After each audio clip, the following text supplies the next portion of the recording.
It's the Happy Families podcast. It's the podcast for the time-poor parent who just wants answers now. Hello, this is Dr. Justin Coulson, the founder of happyfamilies.com.au, dad to 6 daughters, and the author of, my 8th book is coming out in just a couple of months' time, The Parenting Revolution. Can't wait to talk to you about that.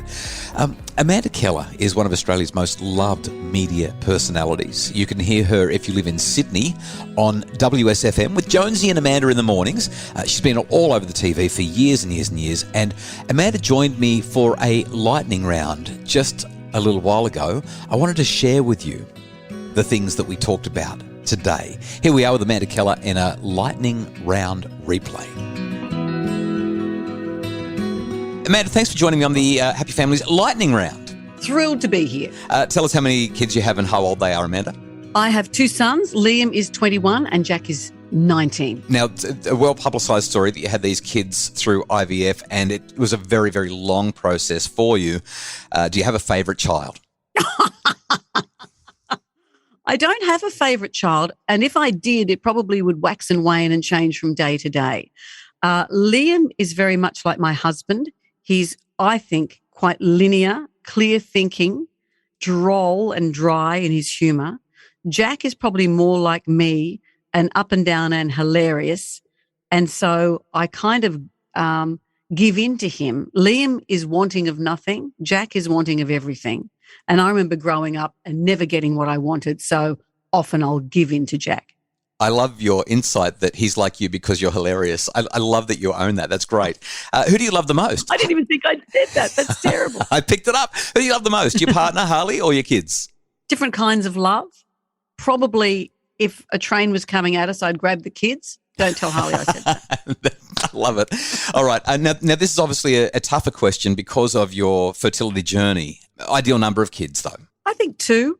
I think 3 means a bigger car.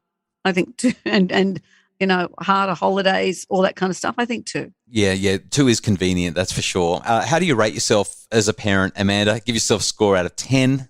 Overall, I'd say I'd be a 7. What's something great that your parents did that you've tried to continue in your parenting? My mother and I used to laugh at it, and I used to sort of sneer at it. Mum always would say, get your piece of paper and the world's your oyster, because she missed out on a university education. And so academic things mattered a lot to her. I was pushed to study hard at Carlingford High School, my local public high school, and I did study hard. And I think I've, in a way, pushed my children. If I had a child that wasn't reading or a child that didn't do their homework, I'd really struggle with that. So I think I've taken my mum's love of apostrophes and punctuation and love of education and I think subconsciously and maybe consciously instilled that in them. Got a fun question for you. Who's the better parent, you or Harley? Harley and I tag team with our parenting. I was thinking the other day, I was asking him something about, I said, do you think I shouldn't be doing this or this?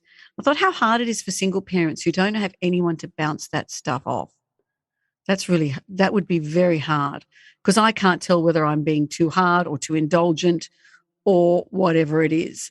I have no gauge on that. So he's much more pragmatic than I am, and he's much more just getting on with it than I am. I'm sort of filibustering, is that the word, around the details and around the fluffy bits, whereas he's pretty straightforward. So between the two of us, yin and yang, we make a whole parent. I love your empathy, and I also love the way you completely avoided deciding who was better out of you and Harley. Me. Okay. What's the hardest thing, Amanda Keller, about being a parent? I found teaching them to drive one of the hardest things. Yes. So hard. Yes. That was terrible. And Harley didn't want to do it, and I didn't want to do it. But it's made me a terrible passenger. I used to not care about being a passenger, and now I'm even in an Uber, I'm jumpy and I'm looking at where the curb is. I found that bit really hard. And there's a guy that a whole lot of my friends were using who would help them kids get the hours up without you having to do it. I love the idea of being in a car with my sons and driving. But when they're learning to drive, it's not that. It's I wasn't calm. I made them stressed. It was terrible. I think I found that one of the hardest bits. I'm a parenting expert. I'm not supposed to get mad at my kids. I'm supposed to know how to do all this sort of stuff. But as I've taught my kids to drive, I've found that my capacity to be patient and kind when my life is in danger every 14 seconds is almost zero.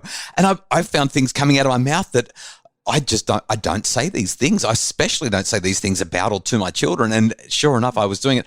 I love your answer on that question. Thank you. I think I called out, "Oh, you friggin' idiot," to my own child. It wasn't someone out the window. It was the kid in the driver's seat. Inside the car. Amanda, now that your kids are of age, if you could spend an hour with your children at any age, what age would you choose and why? Is it just an hour? Do you know what? Yes, but we've had other people who have extended it for a week, let's say a period of time. I think only because I'm in the hormonal drop zone of my children leaving home, I have mixed emotions when I see little toddlers at the beach with their parents and the toddler reaches up to hold mum's hand and they're running around with their little baby voices and they sit on your lap. I miss that. I just miss it. I think probably one day of that would be great. And then one day, maybe at 10 and 8, where they're funny and it's easy and you go, oh, we're in the drop zone. I think 10 and 8 are the drop zone. That was brilliant.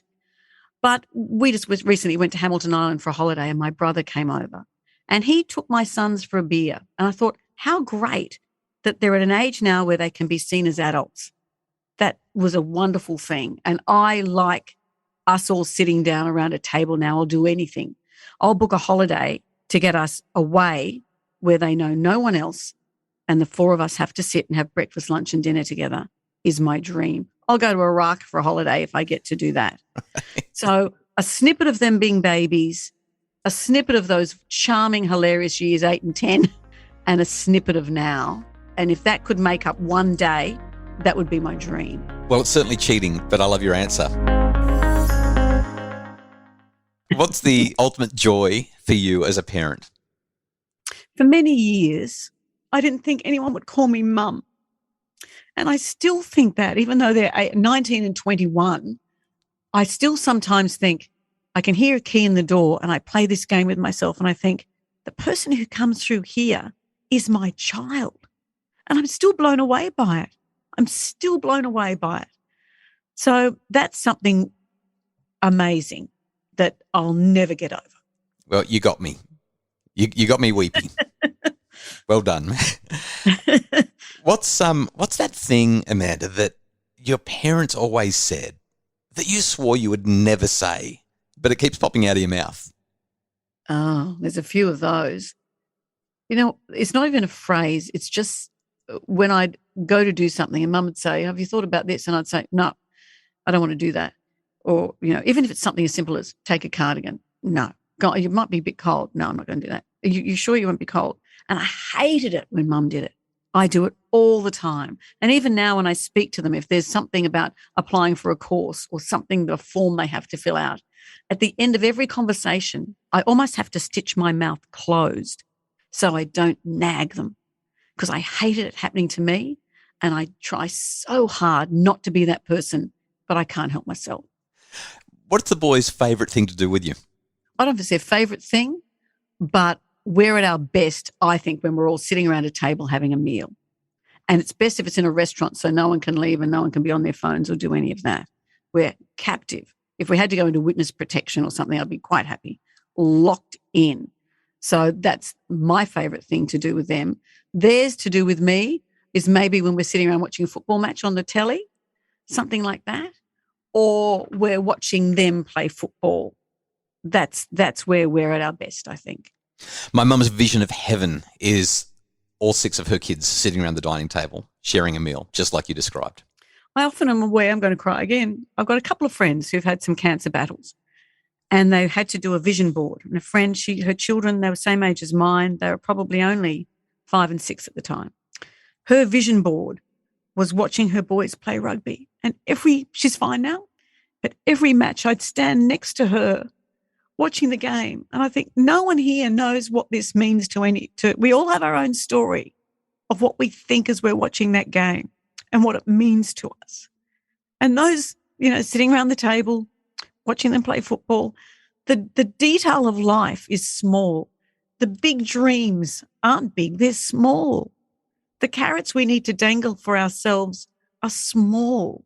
And that's where the richness of life is. It's in the detail. That's the stuff. Amanda, 3 questions, and then this lightning round wraps up. Number 1, what are you most looking forward to as a parent? The words that will come out are, healthy, smart, empathetic. But I just want that door to open and these fabulous sons walk in. That's all I want, is these fabulous boys that I'm proud of, who love me and I love them, and that's all I require of them. I love talking to you. I love talking to you. You made me cry a lot today, Justin. It's not fair. If you could go back to you as a young mum, well, I know you've said you weren't such a young mum because the IVF thing took so long, but 158 years old. You were still an inexperienced mum. If you could go back to you being so inexperienced and having one of those tough moments, what advice now would you give yourself and hope that you would listen to?